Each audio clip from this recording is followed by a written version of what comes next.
Yo, yo, yo, testing, testing, 1, 2, 3. Yo, yo, yo, testing, 1, 2, 3. Friends, family, ladies and gentlemen, welcome to another episode of a show. Okay, I'm gonna lose the mic. There's really no point using it. It's not plugged in, and now this is just a hat stand. Guys, welcome to another episode of my favorite pastime, which is complaining about that's happening around the world. And I call this show... Yeah, I still haven't figured that out. So we'll call it Pat's Complaining Corner, because there's a corner right here. Guys, what I want to talk about today, it's a very techie subject. It's Google Duplex. Over the week, you may have seen this. So what you're going to hear is the Google Assistant actually calling a real salon to schedule the appointment for you. Let's listen.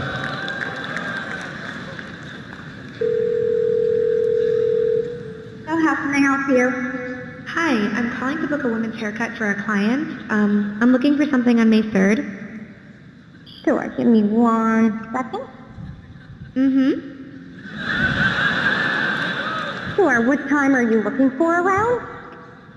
At 12 p.m. We do not have a 12 p.m. available. The closest we have to that is a 1:15.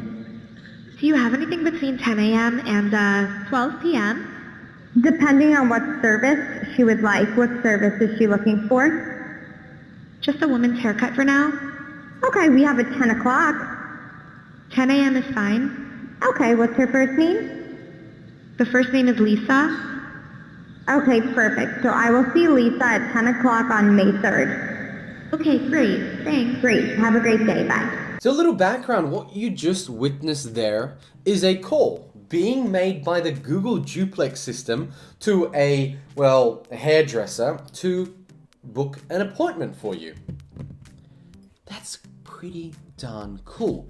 The voice is absolutely human-like. The little ums, the ers, the pauses have been programmed into an algorithm that creates these sentences and makes the person on the other hand, on the other line, think that you are, or this call that's coming through is a real human being.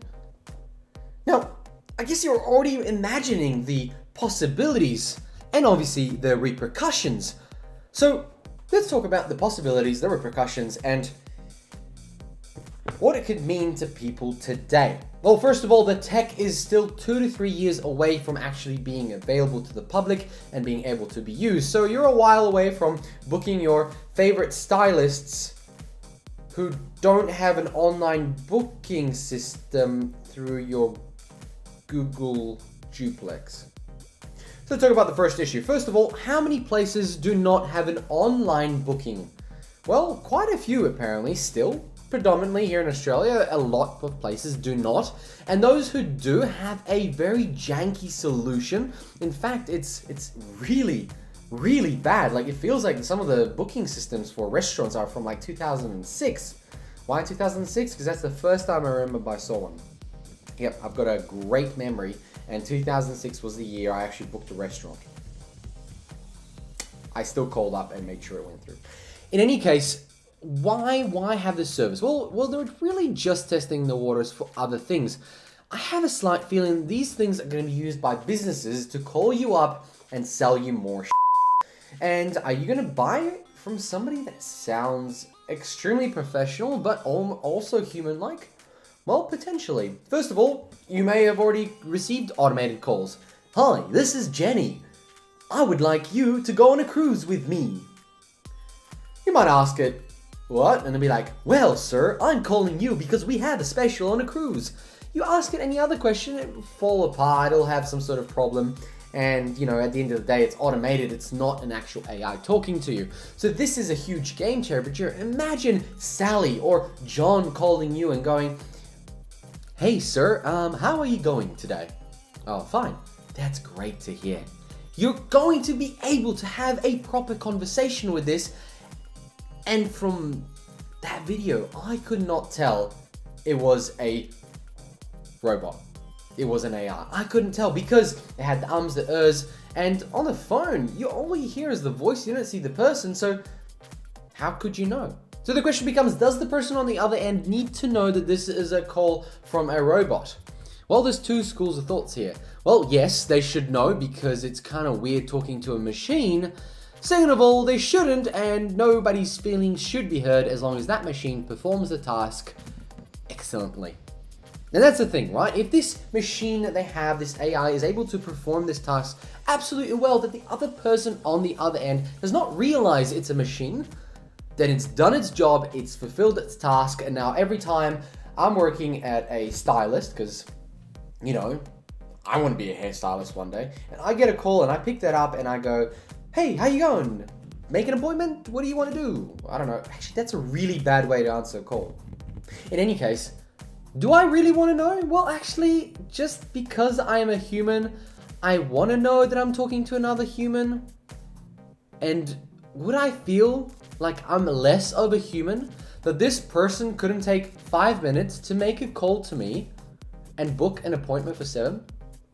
Am I going to tell my stylist that this person who's coming in to get her hair done, his or her hair, is using a robot to make appointments for us and they're pretty lazy? But would we treat people differently because they use AI to do a very menial task for them?